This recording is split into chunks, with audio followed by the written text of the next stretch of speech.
Y permíteme explicar esta paradoja aparente. En los ratones obesos o en las personas que presentan mutaciones de leptina, no se genera ninguna señal que avise que hay reservas adecuadas de grasa, de modo que el cerebro piensa que existe riesgo de inanición. Y por eso come más, porque nunca se puede generar la señal de que hay grasa, porque el sistema es incapaz de hacerlo como consecuencia de la mutación en el gen de la leptina. En esos casos, si se administra leptina, el peso disminuye y se puede normalizar. Sin embargo, solo un pequeño porcentaje de los casos de obesidad en humanos se producen por una mutación en el gen de la leptina. La mayoría de personas obesas tienen, de hecho, más leptina que la media. ¿Qué puede significar eso? Normalmente la leptina suprime la ingesta de alimentos, pero he aquí un caso en el que personas obesas tienen más leptina. La conclusión, claramente, es que por algún motivo la leptina que generan no funciona del todo bien.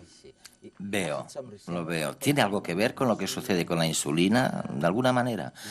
Con la resistencia a la insulina. Sí, conceptualmente es muy parecido a la resistencia a la insulina y la diabetes. La mayoría de diabéticos producen más insulina que la media, el 90% de los diabéticos, de hecho. Y se sabe que este tipo de diabetes, la diabetes tipo 2, es el resultado de la resistencia a la insulina.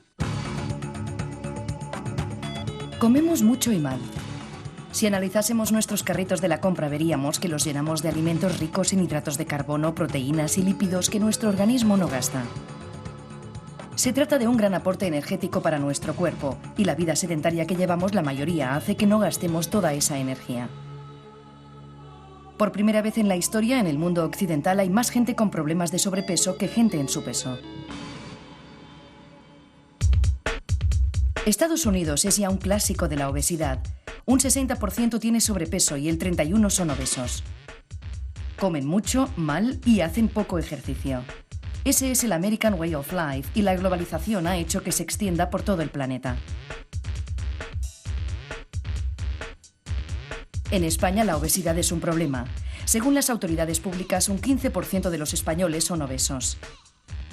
Si además le sumamos la gente que tiene sobrepeso, resulta que más de la mitad de los españoles comen de más. Y lo peor de todo es que estamos incubando obesos. España es el país europeo con más niños obesos, con un 16%.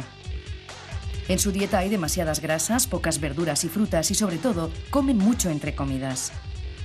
Las chuches y la bollería son su perdición y en vez de beber agua, toman bebidas refrescantes azucaradas. Un ejemplo, revisemos la dieta de un niño de 10 años.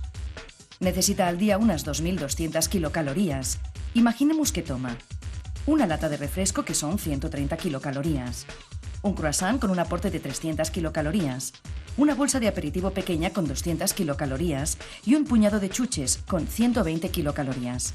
En total habrá tomado 750 kilocalorías, una tercera parte de lo que necesita al día, y todavía hay que sumar el resto de comida. Si cada día toma esto, seguro que andará sobrado de kilocalorías. Seguramente no las llegará a quemar, porque hoy en día los niños están cada vez más quietos. Pasan horas y horas delante del televisor y el ordenador sin moverse. Y se puede decir que la tele engorda. Este estilo de vida también lo estamos exportando a países en vías de desarrollo. Es una ironía, pero mientras luchan por acabar con el hambre, al mismo tiempo se enfrentan al problema contrario, la obesidad.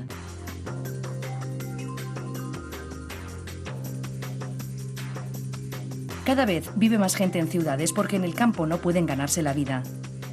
Comen la misma comida grasa que en Occidente y beben las mismas bebidas endulzadas porque además está de moda. También se han vuelto tan sedentarios como nosotros. Se estima que en los países menos desarrollados podría haber ni más ni menos que unos 115 millones de obesos. Y lo peor es que la obesidad es otro modelo de malnutrición. Si bien algunas personas pobres están sobradas de peso, eso no significa que estén mejor alimentadas. La obesidad a menudo encubre deficiencias del consumo de vitaminas y minerales. Que en el mundo hay tantas personas que pasan hambre como gente con sobrepeso. De personas pasan hambre. Otros 1.000 millones tienen sobrepeso y 300 millones son obesos. Son cifras para reflexionar. Hay gente que dice, bueno, la obesidad está aumentando en la actualidad, especialmente en países como Estados Unidos. Y parece que con ello dan a entender que no solamente la genética, sino también el entorno influyen en la obesidad. ¿Qué contestas a eso? La incidencia de la obesidad está aumentando en todo el mundo, en casi todas las culturas, a medida que se tiene acceso a las calorías. Por supuesto, el entorno es importante, y hasta cierto punto el entorno modela los genes a través de la evolución. Ese es el principio que rige la evolución. Pero los cambios en la incidencia de la obesidad se han exagerado en los últimos años a causa de la manera de analizar los datos. Permíteme que te lo explique. La obesidad se define como un valor límite fijo.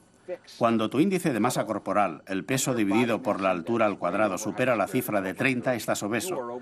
Así que si tu IMC es de 31,1... Cuando dices IMC, ¿qué quieres decir? El índice de masa corporal, así se llama. Se supone que es un indicador de la grasa que tenemos, pero en realidad no es un indicador demasiado bueno. Es una medida útil, pero en absoluto perfecta. Por ejemplo, si tienes un IMC de 31,1, pongamos que mides 1,76 m y pesas 96,5 kilos, estás obeso. Pero si es de 29,9, mides 1,76 m, pesas 92,5 kilos, no estás obeso. Es un poco tonto, pero por supuesto tenemos que fijar límites de este tipo, lo acepto. El problema es que cuando tenemos una distribución de algo, de un rasgo, como el IMC y un umbral fijo, cuando se produce un pequeño cambio en la curva, este repercute de modo desproporcionado en el número de personas que exceden del umbral. Ya veo. ¿Y qué ha pasado? Hace 20 años teníamos una curva. La curva se mueve un poco, el umbral no cambia, y ahora el número de gente que excede el umbral aumenta muchísimo.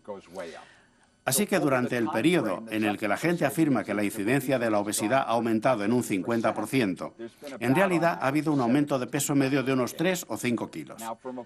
Desde un punto de vista sanitario es importante, pero decir que el entorno puede haber contribuido a un aumento de 3 a 5 kilos no suena tan terrible como decir que ha habido un aumento del 50%. Pienso que sería mucho más útil si atendiéramos más a las distribuciones y comparáramos las distribuciones de peso de la población. Y esto no se ha hecho demasiado, de hecho, que yo sepa. Ni siquiera se dispone de gran parte de los datos sobre los que se están sacando conclusiones.